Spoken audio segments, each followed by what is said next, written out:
Fawla numru 22 is-sok tal-ġuri ta' Jurgen Fenek li jinsab mixli bħala l-mandant fil-qtil ta' Defni Caruana Galizia lura fl-2017 fil-Bidnija. Fenek ukoll aħar akkużat bid-delitt kif 5 persuni oħrajn diġà qed jiskontaw sentenzi ta' ħabs għall-involviment tagħhom. Fit-23 jum tiegħu il-ġuri kien ikkaratterizzat minn bosta nxida fosthom esperti fl-investigazzjoni.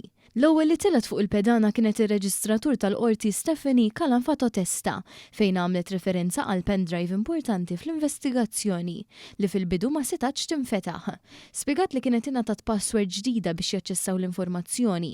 Waqt il-kontroeżami mill-avukat tad-difiża Gianella De Marco ħareġ kif din il-pendrive kien hemm konverzazzjonijiet bit-Taljan dwar il-qtil ta' Caruana Galizia.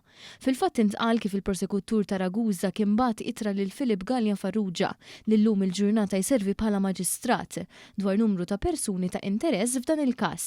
L-avukat Godwin Cigni fisem il-prosekuzzjoni għamel traduzzjoni għal Malti tal-ittra u qal li fiha jissemma ċertu Alexander Azzopardi li allegatament seta' kien involut fil-qtil ta' Caruana Galizia e kif permezz ta' ċertu Mario Fava ħallas 35,000 euro bħala parti minn xi 4 miljun euro oħra mweda għalkemm l-informazzjoni kienet nieqsa mid-dettalji.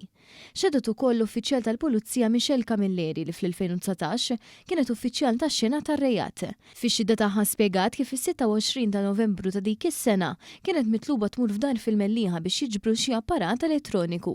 Jirriżulta li d-dar kienet ta' Keach Kembri. Hi qalet li meta kienet hemm ħadet madwar 35 ritratt tad-dar u kien x'Kembri stess jgħidilhom fejn kien l-apparat elettroniku. Dan il-kliem reġa' ntqal ukoll waqt il-kontro eżami mid-difiża. Matul is-seduta filgħodu xedu wkoll numru ta' esperti forensiċi mill-Europol flimkien ma' xhud ieħor li fuq talba tal-prosekuzzjoni xed fil-magħluq. Sa dan it-tant meta komplet is-seduta wara nofsinhar kien imiss li x-xhud tal-prosekuzzjoni Giuseppe Totaro li hu speċjalist u espert tal-Europol li fl-2019 kien ukoll jaħdem bħala espert fil-forensika diġitali. Permezz ta' video conferencing Totaro qal li hu niżżel tarif minn apparat elettroniku li kien elevat minn cabin cruiser ta' Jurgen Fenek waqt tfittxija li saret f'Port Tommaso fl-20 ta' Novembru tal-2019. Għal li materjal estratt tpoġġu fuq 3 hard drives separati u preżentati bħala evidenza quddiem il-qorti. Xut ieħor Sean Patch li wkoll xed b'mod audiovisiv permezz li jaħdem barra minn Malta għalli fl-2019 kien inkarigat li jeżamina bir-reqqa dokumenti relatati mal-każ. Fost dawn u eżamina kitba moħbija li fost oħrajn tinqabad meta wieħed jikteb fuq folji tal-karti fuq xulxin. Xed ukoll l-uffiċjal Mario Azzopardi li f'Novembru tal-2019 kien mar fir-residenza ta' Keach Kembri biex jagħmel tfittxija. Spjega li dak iż-żmien l-Ispettur Keith Arnaud kien ordnalhom biex jevalwaw kull apparat elettroniku li qajjem suspett. Azzopardi jikkonferma li wara tfittxija fir-residenza x'Kembri ttieħed fid-depo tal-Pulizija f'van privat biex ma tinġibitx l-attenzjoni tal-midja. L-avukat tad-difiża Gianella De Marco staqsit lil Azzopardi jekk kienx veru li ġew elevati biss dawk l-oġġetti li kien qed jindika Keach Kembri bix-xut jikkonferma dan.